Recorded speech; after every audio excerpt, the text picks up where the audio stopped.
Hello YouTube. So if you're wondering how I got to set my workspace the way it used to be, then I'll be showing you in this tutorial. So for starters, this is basically how your workspace will be,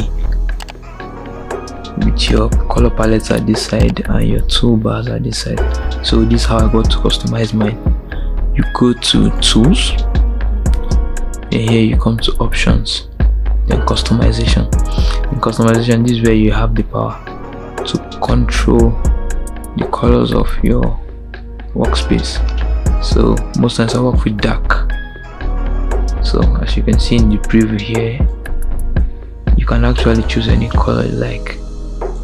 Yeah, but I go with dark most of the time. So dark, and that's all.